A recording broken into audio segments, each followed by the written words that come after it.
Good evening. Namaste, everyone. So today we are once again here to listen to Brother Tendulkar on the same topic, Masters and Wisdom. This is the part 4. We have already heard him for 3 weeks. So this is going to be his concluding session on this same topic. Before we start the talk, let us invoke the universal prayer and remain silent for a couple of seconds. Then I will request Brother Tendulkar to proceed.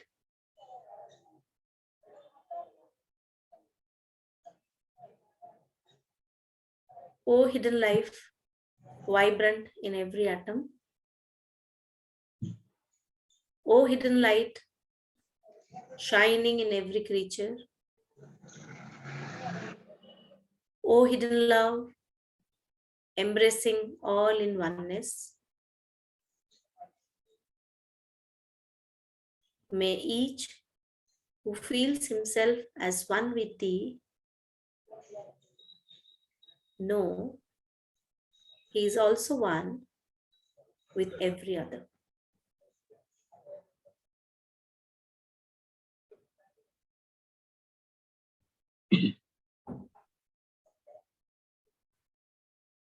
Come back.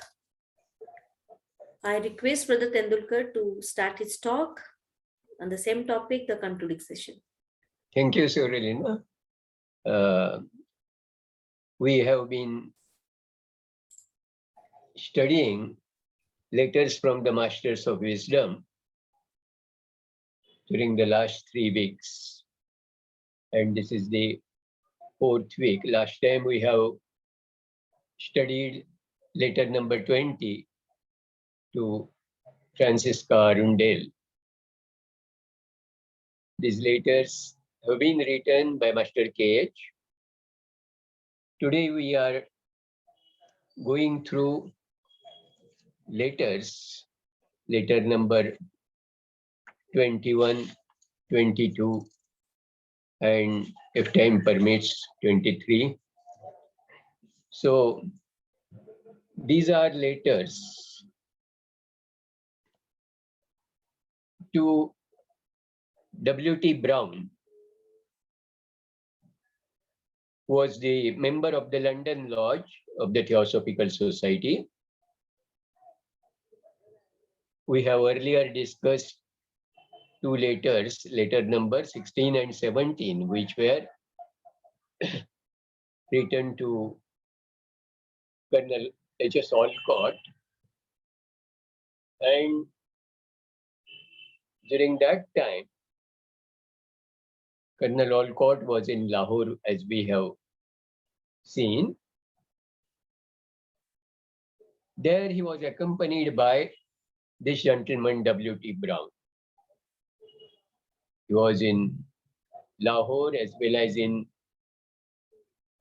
Kashmir. There they were invited by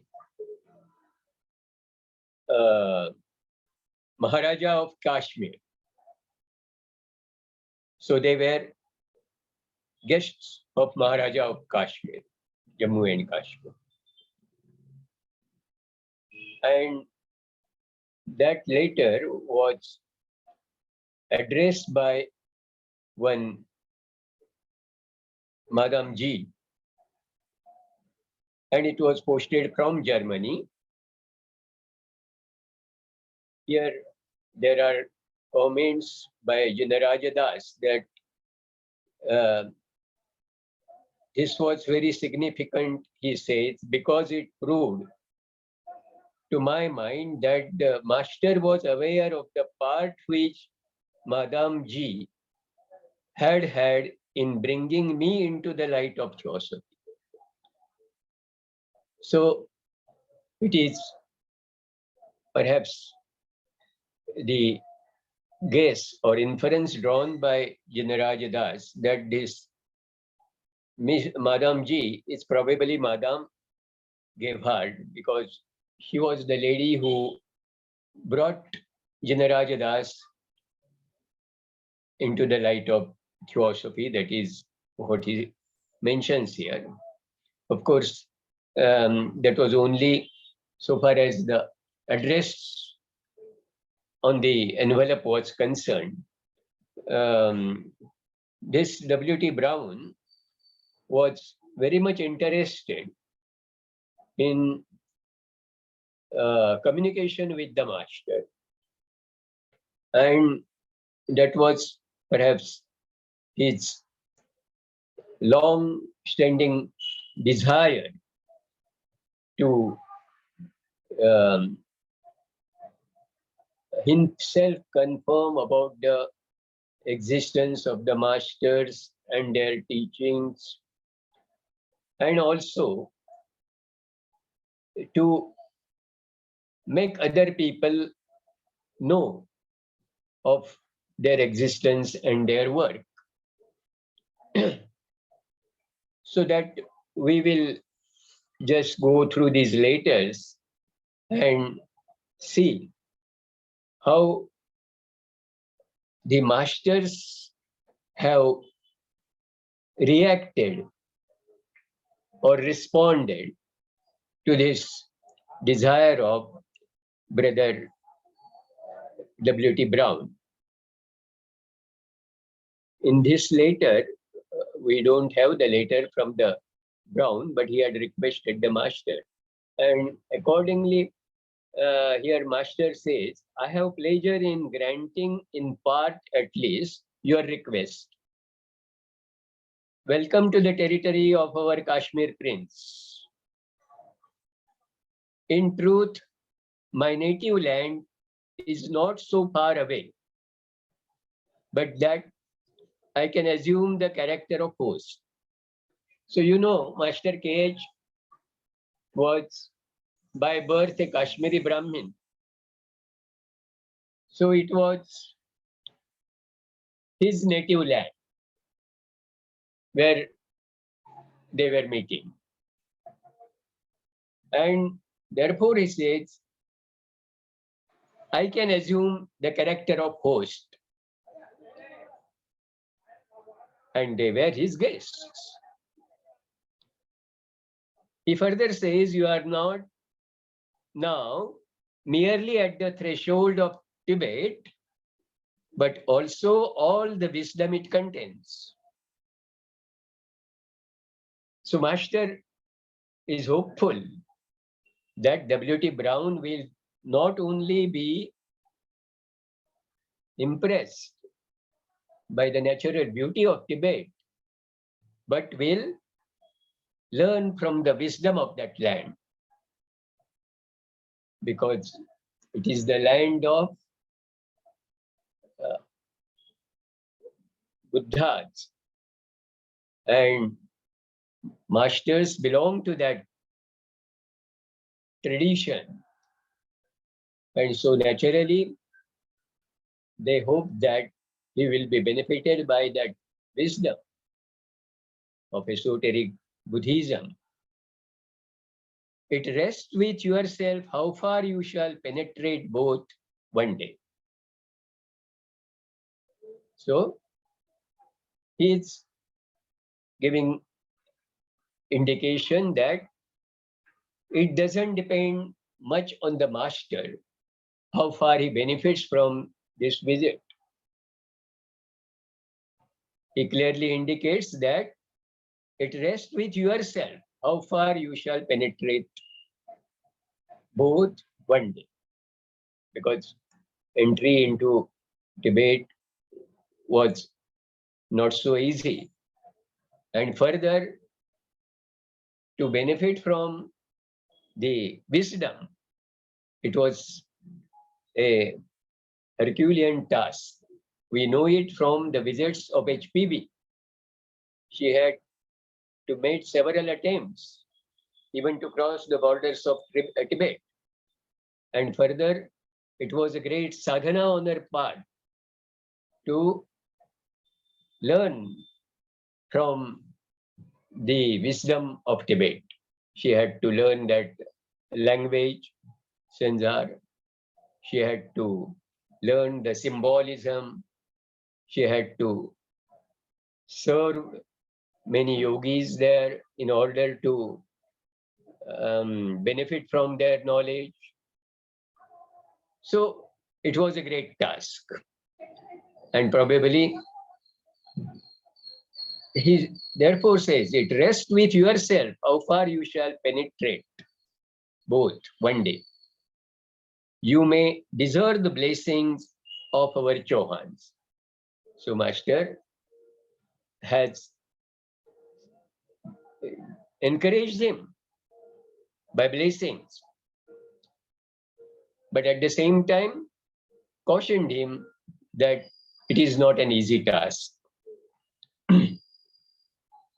This is a short letter, and there is a next letter, letter number 22, letter again to W.T. Brown, as I mentioned earlier, from KH. I have told you through D to have patience for the fulfillment of your desire. Here D is referring to Joel Cool, DK. I have told you through D to have patience for the fulfillment of your desire. Again, the continuation of the same tone, which is preparing Brown to understand the seriousness and the difficulty involved in the task ahead. It was not an easy thing to have his desire fulfilled.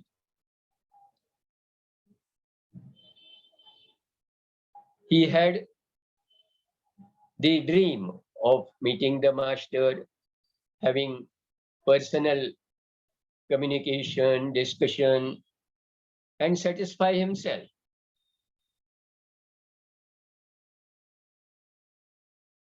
Therefore, Master says, from this you ought to understand that it cannot be complied with for various reasons. His request could not be complied for various reasons. What were the reasons? First of all, it would be a great injustice to Mr. S, who after 3 years devoted work for the society, loyalty to myself and to the cause, begged for a personal interview and was refused. So here, Master is citing the example of Mr. Sinnett. You all are aware that Mr. Sinnett, with great persuasion through HPB, had obtained permission from the masters to have correspondence with them. It was with great reluctance that the permission was granted. And the brotherhood, the Great White Brotherhood, was not in much favor of that. But due to insistence on the part of our two masters, in their hope that such kind of correspondence may ultimately lead to better understanding of the theosophical society and theosophical movement, which required support from the particularly Western world,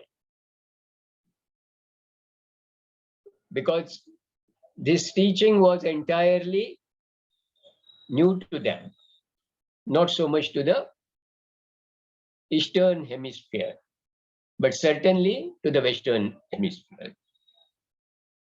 And therefore, they were themselves interested. Besides, Master KH was educated in Europe before the foundation of the Theosophical Society. And he had a strong inclination for spread of theosophy in that land.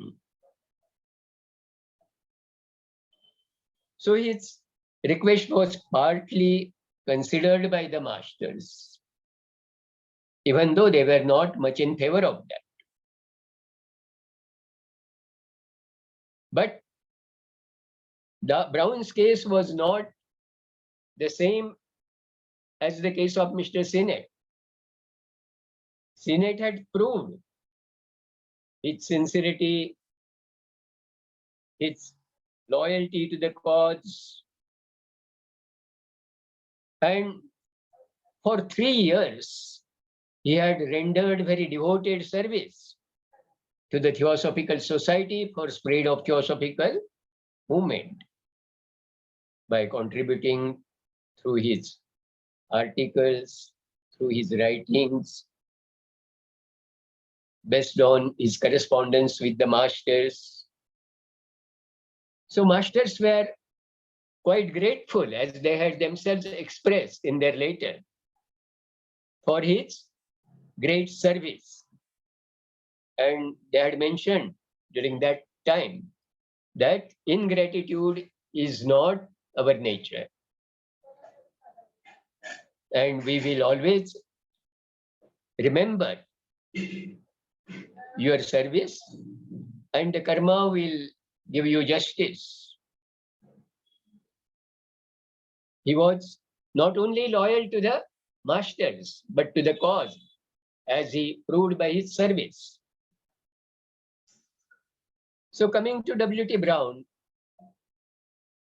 what he had as compared to Sinnett, very little in common. And therefore they say that in spite of all this, we did not grant personal interview to Sinnett. It was only the correspondence through letters. And here Brown was asking for a personal interview. Therefore they said that that which could not be granted to Sinnett, how do you expect that we will grant it? So that is how masters have explained here their inability to grant him a personal interview for this purpose. Then I have left Mysore a week ago, and where I am, you cannot come, since I am on my journey and will cross over at end of my travels to China and thence home. So his home was beyond Tibet, across China, and it was a journey which was planned, and therefore those were the kind of plans which master had, and there was no scope for accommodating the request made by W.T. Brown. On your last tour, you have been given so many chances for various reasons. We do not do so much or so little if you prefer, even for our chelas. So earlier also he had sought appointment of the masters, and master reminds him that they had given him chances for various reasons. Of course, particularly, they were interested in spreading theosophy, as I mentioned earlier, the ideas of universal brotherhood, and to curb the growing materialism with the advance of modern science. They were more interested in influencing Western population, Western civilization and culture, Western thought, Western philosophy, and science which was growing by this theosophical considerations and theosophical view of looking at life. Particularly the curbing of materialism and developing sense of morality and spirituality in the life of Western people. So here the master say that we do not do so much or so little if you prefer, because he was not really aware what masters are really doing in his favor, because he was so much self-centered with his desire to have a personal interview with them that he could not even think of the difficulties and limitations which masters themselves face in granting such a request. They say that we do not do so much, even for our chelas. Brahman was not a chela. So they don't do such favors even for chelas until they reach a certain stage of development. Because raw chelas are not in a position to effectively benefit from communication from the masters until they reach a certain stage of development, spiritual development, development of their intuition, necessitating no more use and abuse of power to communicate with them. See here, perhaps we don't appreciate or understand the difficulties of the masters in communicating with them at our level of consciousness. As I have mentioned earlier, masters often ask us not to expect them to come to our world. Rather, try to meet them in their world, at their level of consciousness. And that is possible only at the level of intuition. So these were the problems, and masters have considerable difficulty in communicating with people who have not reached that stage of development. Besides that, they have to spend a lot of their spiritual power and also in their busy schedule of work for the humanity. It will be a waste of their time and energy to devote their time on a single person, unless they see that spending of such time and energy on a person will in turn benefit the humanity. So that is the occult law by which they are bound. It is the nature's economy, as they call it, which they have to take care. They are not expected to spend their time on individuals. There is no personal consideration. It is the consideration of the whole of humanity that guides their action. Therefore, this limitation in communicating with such people, and therefore they say that perhaps if an Eastern, especially a Hindu, had even half a glimpse, but once of what you had, he would have considered himself blessed the whole of his life. This is the difference. At least this was the difference at that point of time, when Eastern philosophy was quite well aware, well acquainted with these spiritual matters. And the importance of communication from the masters, their guidance, their blessings, because they probably better understood the stage of adeptship, the difference between the levels of consciousness of the ordinary humanity and its superman. While the Westerners at that time considered them like any other human beings.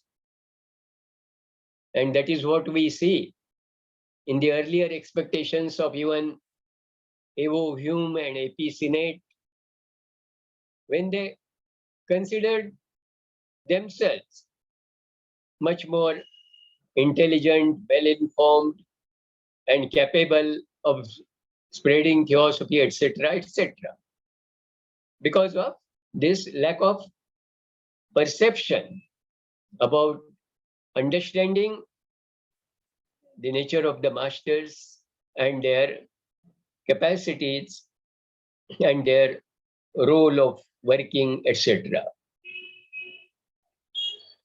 So an ordinary Hindu, they say, would have considered himself blessed for the whole of his life, even if we had given half the glimpse that we have given to you.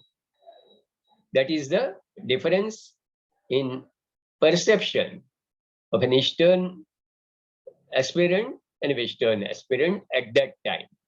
And that made the master's task very difficult in those days.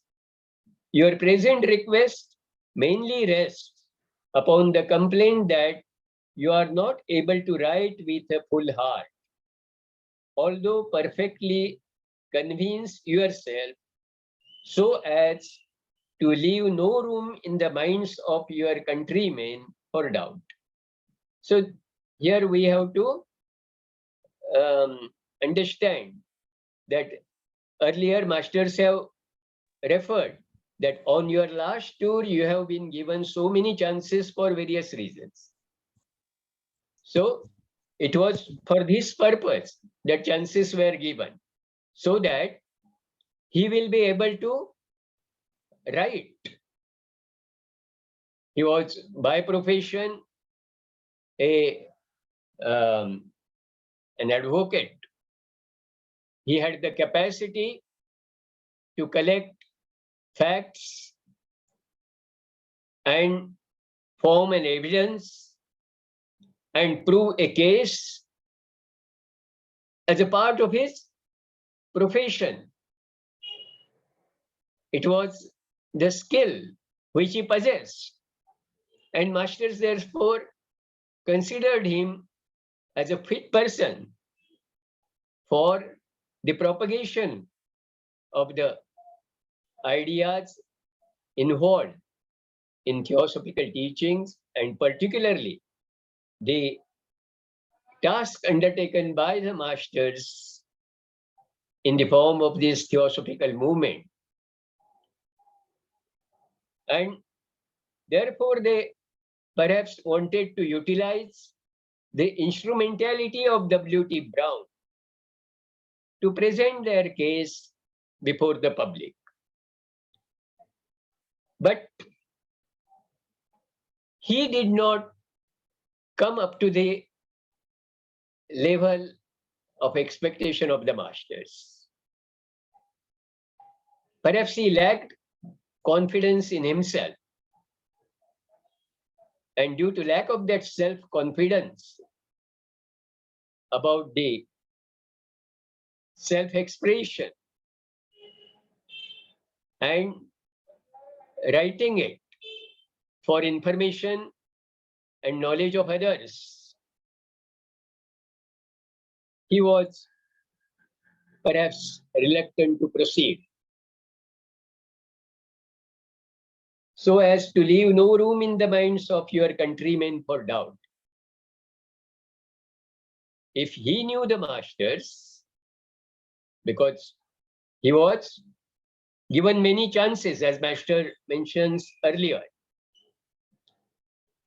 but he perhaps failed to make proper use of those chances given to him. And therefore, he could not do anything to communicate with his countrymen and to remove their doubts about the existence of the masters, their work, their nature, their role. Therefore, they themselves know that though he was aware of themselves, he was lacking that confidence. And therefore, he says that you are not able to write with a full heart. Although perfectly convinced yourself, they even say, pray, can you propose any test which will be a thorough and perfect proof for all? Can you prove this? Can you suggest any test which can prove this beyond doubt? Do you know what results would follow from your being permitted to see me here in the manner suggested by you, and you are reporting that event to the English press?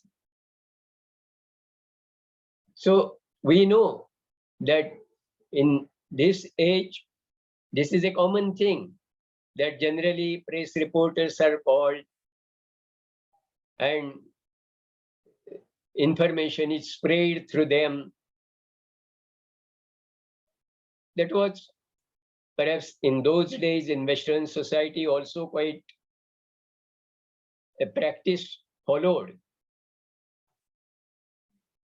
And that is the pattern perhaps W.T. Brown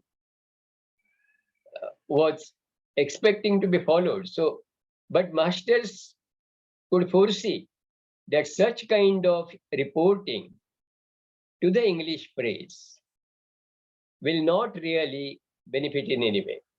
Believe me, they would be disastrous for yourself.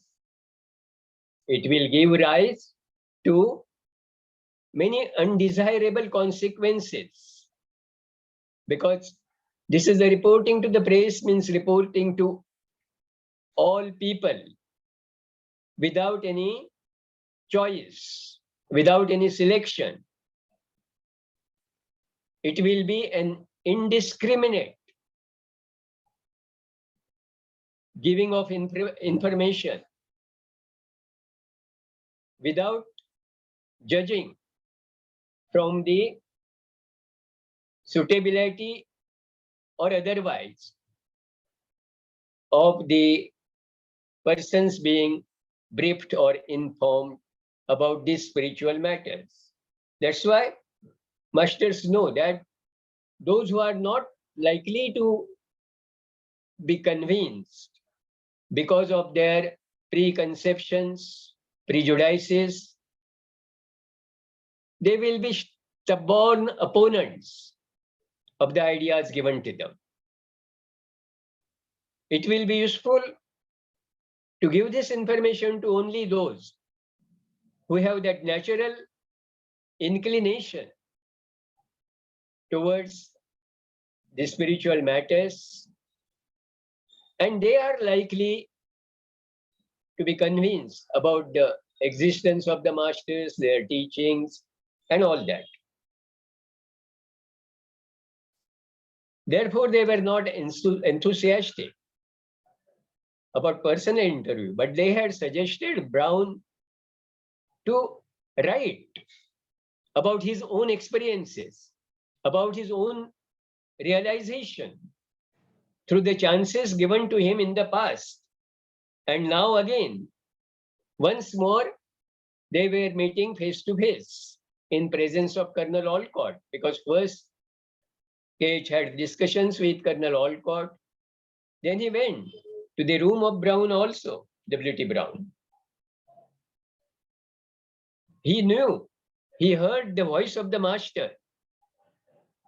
He saw him. And in spite of them, he was not really prepared to do what masters expected him to do with that kind of chance given to him. All the evil effects and bad feelings which this step would cause would recoil upon you and throw back your own progress for considerable time, and no good will ensure. So here we'll see the foresight or vision with which masters were discouraging the desired fulfillment of Brown and making him aware of the adventure which he was seeking to enter into. They have clearly indicated that evil effects and bad feelings which will arise after such an encounter with the English press would cause you recoil and throw back your own progress. So it was not anyway going to be of benefit to him or to those with whom he will communicate. If all that you saw was imperfect in itself, it was due to previous causes. Here we can see that Master is pointing out the limitation in the perception of W.T. Brown. Right perception can result only with an open mind. But one who is already had his preconceived ideas, notions, and prejudices, then this will happen. If all that you saw was imperfect in itself, it was due to previous causes. You saw and recognized me twice at a distance.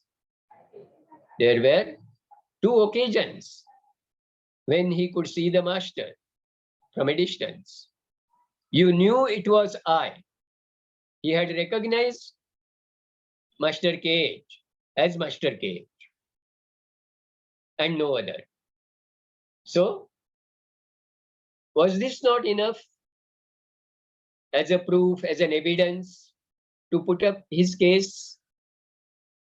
He had that ability to collect evidence for the legal cases in the court. He had that ability to present it effectively, to do justice. Then why is he not using that skill here? You saw and recognized me twice at a distance. You knew it was I and no other. What more do you desire? Master is asking. Why you need still further personal interview when you have seen me from a distance and recognized me? You have heard my voice. If when after visiting Colonel Olcott, I passed over to your room and my voice and words pronounced, he is repeating his own words, Master Cage here. What he had said in presence of W.T. Brown, he says, now you see me before you in flesh. Look and assure yourself that it is I. And in spite of this clear expression direct from the master, this failed to impress Brown, failed to impress you, and when the letter put into your hand awoke, you at last but failed again to make you turn your face. That letter was handed over to him. But then he failed to turn again his face towards the master. That was because he felt considerable nervousness at that time. And this indicates that he had not even sufficient control over his physical vehicle, over his nervous system, his brain. Leave aside the control of psychic and spiritual faculties. So, with that nervousness, he even did not have the courage to face the master. He failed to turn his face towards the master.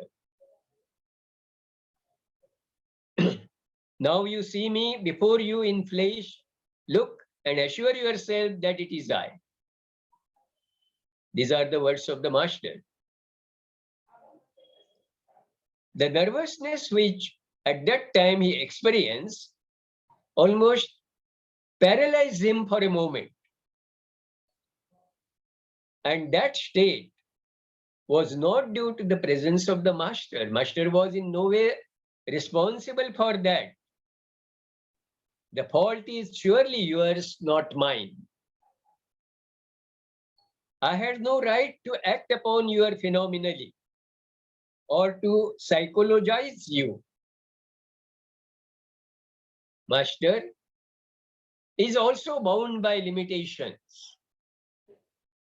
He cannot force certain things like, say, mesmerizing or hypnotizing, taking control of the faculties of the other person to impress him. So, I had no right to act upon you phenomenally or to psychologize you. What was wrong? Master says, you are not ready, that's all. The reason is that you are still not ready. The nervousness shows that he was not ready enough to face this situation, which means he has to wait, be patient, develop those capacities in him. The ordinary capacities to act as a pleader in the court was only the physical competence, and which was not enough to deal with this kind of personal spiritual matters. If you are earnest in your aspirations, if you have the least spark of intuition in you, if your education of a lawyer is complete enough to enable you to put facts in their proper sequence and to present your case as strongly as you in your innermost heart believe it to be, then you have material enough to appeal to any intellect capable of perceiving the continuous thread underneath the series of your facts. So this is what Master was expecting from W.T. Brown. He should be able, with his capacity, to perceive the continuous thread underneath the series of facts. Facts were there. It was for him to correlate those facts and see the common thread running through all those facts. That would have been a strong case to convince those inquirers who had any suspicion or doubt. But because of his nervousness, probably he failed to gather that confidence and present his case. For the benefit of such people only you have to write, not for those who are unwilling to part with their prejudices and preconceptions for the attainment of truth from whatever source it may come. Here, Master is clearly indicating the limited purpose or the section of population whom he is going to address, which would really benefit. If he is going to address to people who are already prejudiced, had their own preconception, they are bothered about the source from where the truth comes, then outcome will be zero. That's why my Master says, you are not for those.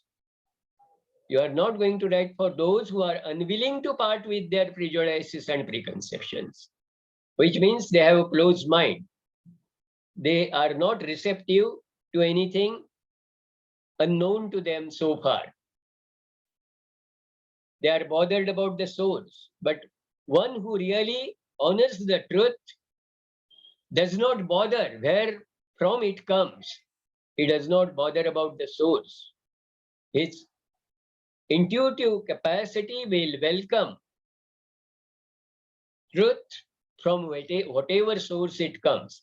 It is not our desire to convince the latter, that means the people with closed mind. Or no fact or explanation can make a blind man see.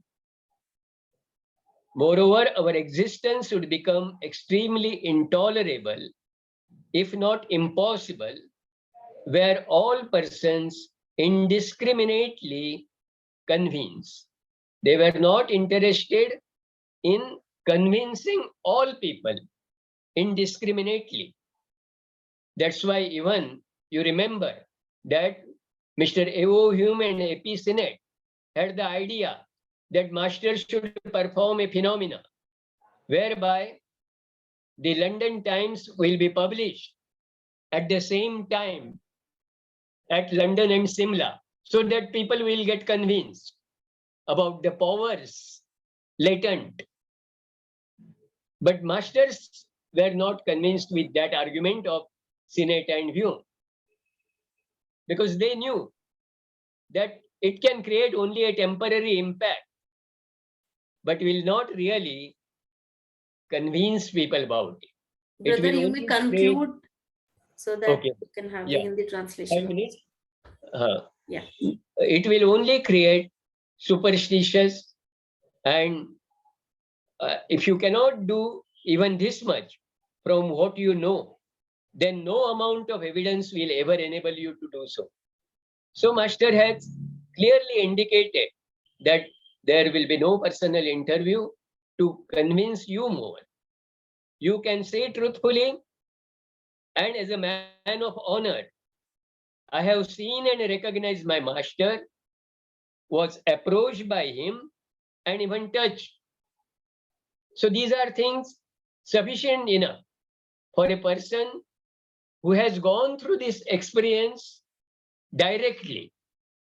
Direct contact with the Master, direct physical touch of the Master, direct listening to the voice of the Master. Is it not enough as an evidence to convince others? What more would you want? Anything more is impossible for the present. Study and prepare, and especially master your nervousness. So masters have pointed out very clearly the inadequacy or imperfection which W.T. Brown faced in fulfillment of his desire. One who becomes a slave to any physical weakness never becomes the master of even the lower powers of nature. So if one is aspiring for the powers of nature, one has to first control his vehicles. First the physical body, then the emotions, then the thoughts. This should gradually and progressively take place if one wants to develop those latent powers. Otherwise, even lower powers of nature cannot be obtained. Be patient, be content with little, and never ask for more. This is one thing which everyone should notice, that be content with whatever you have got and make the best use of whatever little you possess. More will come naturally only when you possess, you utilize what you possess. If we don't utilize our potentials, our capacities, then looking for, aspiring for more powers will be in vain. It will never come. We must first make the maximum use of whatever we possess. Otherwise, we shouldn't hope to get ever more. My influence will be over you, and this ought to make you calm and resolute. So, Master, try to overcome that nervousness of W.T. Brown by saying that my influence will be over you. With his influence, he should be able to overcome his own nervousness. Then only this ought to make you calm and resolute. And if he becomes calm and resolute, he will be able to fulfill the task given to him. There we come to the end of this letter written to W.T. Brown. I think I will stop here for Hindi translation, and if there are any questions. Yeah, we will go with the translation first by Meenakshi ji, and towards the end we will do the question answer, if any. You may address that. Thank you, Welcome, sir. Meenakshi ji. You may continue with your Hindi translation, please. Namaste, thank you sister, thank you brother Tendulkar ji. आज हम letter number 21 और 22 ले रहे हैं, जो कि master के H.W.T. Brown को लिखते हैं। कश्मीर में मास्टर के H. विलियम टी ब्राउन का स्वागत करते हैं, जहां ब्राउन कर्नल ऑलकॉट के साथ आए थे। ब्राउन मास्टर से संपर्क करना चाहते थे। मास्टर कहते हैं, आंशिक रूप से ही सही, आपका अनुरोध स्वीकारने में मुझे प्रसन्नता है। हमारे कश्मीर के राजा के प्रदेश में आपका स्वागत है। मेरा जन्म स्थान यहाँ से दूर नहीं है। आप तिबेट के समीप ही नहीं, बल्कि उसमें समाहित संपूर्ण ज्ञान के भी समीप है। किसी दिन आप दोनों ही में कितने भीतर प्रवेश कर पाते हैं, यह आप पर निर्भर करता है। आप हमारे चौहानों के आशीर्वाद ग्रहण करने की, आप में हमारे चौहानों के आशीर्वाद ग्रहण करने की पात्रता हो। अगला पत्र लेटर नंबर 22 में मास्टर कहते हैं, मैंने आपको ज्वालकुल के माध्यम से कहा है कि अपनी इच्छा की पूर्ति के लिए धैर्य रखें। आपको समझ लेना चाहिए कि मास्टर से प्रत्यक्ष भेंट का अनुरोध विभिन्न कारणों से पूरा नहीं हो सकता है। यह मिस्टर सिनेट के साथ बहुत बड़ा अन्याय होगा। वे मेरे प्रति और कार्य के प्रति निष्ठावान रहे, जिन्होंने 3 साल तक सोसाइटी के लिए समर्पित भाव से कार्य करने के बाद मेरे साथ प्रत्यक्ष वार्तालाप की याचना की और उन्हें मना कर दिया गया। आपकी पिछली यात्रा के दौरान आपको विभिन्न कारणों से अनेक अवसर दिए गए। हम अपने चेलों के लिए भी इतना नहीं करते हैं, जब तक कि वे विकास के एक निश्चित चरण तक नहीं पहुंचते, जिससे उनके साथ संपर्क करने में शक्ति का उपयोग और दुरुपयोग करने की आवश्यकता न हो। एक पौर्वात्य ने, खासकर एक हिंदू ने, यदि एक बार भी थोड़ी सी झलक देखी होती जिसे आपने देखा था, तो उसने संपूर्ण जीवन भर अपने आप को धन्य समझा होता। आपका अनुरोध मुख्य रूप से इस शिकायत से है कि आप खुले दिल से लिख नहीं पा रहे हैं, ताकि आपके देशवासियों के मन में कोई संदेह न हो। हालांकि आपको अपने पर पूर्ण यकीन है। क्या आप किसी ऐसे परीक्षण को बता सकते हैं जो सभी के लिए पूर्ण रूप से पक्का प्रमाण होगा? क्या आप जानते हैं कि आपके द्वारा सुझाए गए तरीके से मुझे यहाँ देखने की अनुमति दिए जाने से और उस घटना को अंग्रेजी प्रेस में रिपोर्ट करने के बाद क्या परिणाम होंगे? मेरा विश्वास करें, वे आपके लिए दुखदाई होंगे। इस उपक्रम से उत्पन्न होने वाले सभी बुरे प्रभाव और दुर्भावनाएं आप पर हावी हो जाएगी और काफी समय के लिए आपकी खुद की प्रगति थम जाएगी और जिससे कुछ अच्छा हासिल नहीं होगा। आपने जो कुछ भी देखा वह यदि अपने आप में अपूर्ण था तो यह पिछले कारणों से था। आपने मुझे दूर से 2 बार देखा और पहचाना भी। आपने जाना कि वह मेरे सिवाय और कोई नहीं था। फिर आप क्या चाहते हैं?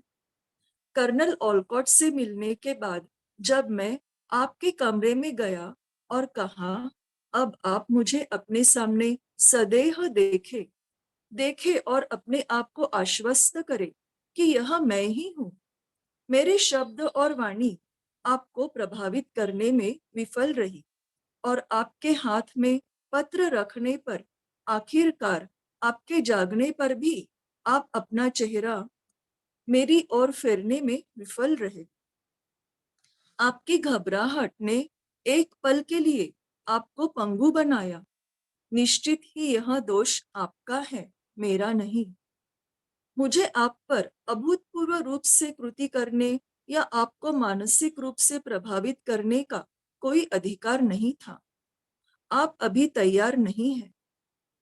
यदि आप अपनी आकांक्षाओं के प्रति उत्सुक है, यदि आप में अंतःप्रज्ञा की जरा सी भी चिंगारी है, यदि वकील की आपकी शिक्षा इतनी पूर्ण है कि आप तथ्यों को उनके उचित क्रम में रख सके और अपनी बात को उतनी ही दृढ़तापूर्वक प्रस्तुत कर सके जैसा कि आप अपने दिल में अंतरतम तक उनका विश्वास करते हैं, मानते हैं, फिर आपके पास अपने तथ्यों की श्रृंखला की सूत्रता को समझने के लिए किसी भी विद्वान को अपील करने के लिए आपके पास पर्याप्त सामग्री है। ऐसे लोगों की भलाई के लिए ही आपको लिखना है, उनके लिए नहीं जो सत्य की प्राप्ति के लिए अपने पूर्वाग्रहों और पूर्व धारणाओं को छोड़ना नहीं चाहते हैं, चाहे वह किसी भी स्रोत से क्यों न हो। ऐसे लोगों को विश्वास दिलाने की हमारी कोई मंशा नहीं है, क्योंकि किसी भी तरह का तथ्य या स्पष्टीकरण एक अंधे मनुष्य को दृष्टि नहीं दे सकता। युवा मित्र अध्ययन करे और स्वयं को तैयार करे और विशेषकर अपनी घबराहट पर काबू पाए। जो किसी भी शारीरिक कमजोरी के अधीन रहता है वह कभी भी सृष्टि की छोटी से छोटी शक्तियों में प्रवीण नहीं हो सकता है। धैर्य रखे, थोड़े में संतुष्ट रहे और यदि आप कभी इसे प्राप्त करने की आशा रखते हैं तो अधिक पाने के लिए कभी न पूछे। मेरा प्रभाव आप पर रहेगा और इससे आप शांत और दृढ़ होने चाहिए। Thank you. नमस्ते। Thank you, Sister Meenakshi. And now this is time for any question answer if somebody has. So I would request Brother Tendulkar.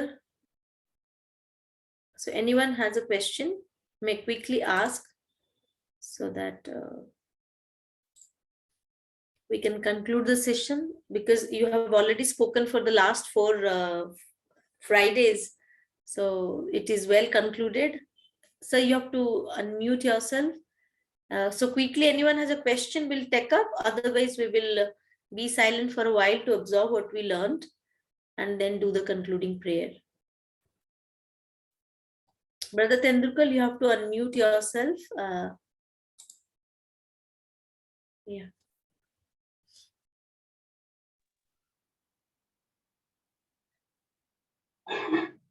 Any question, any suggestions?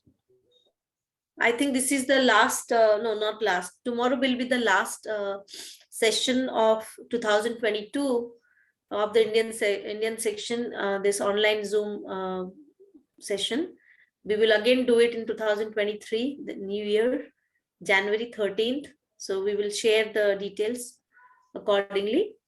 And let us get into silence for a while and do the concluding prayer.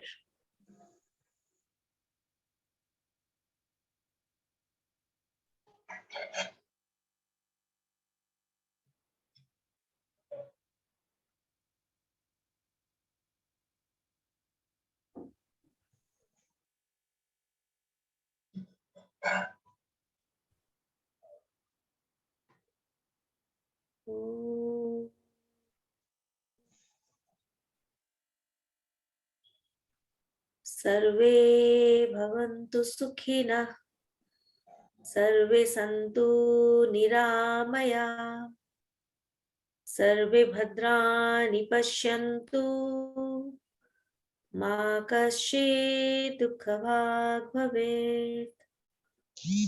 ॐ शान्ति शान्ति शान्तिः।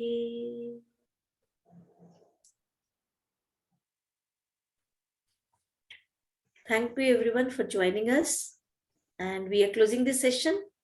See you Thank you. tomorrow at 7:30. Thank you all.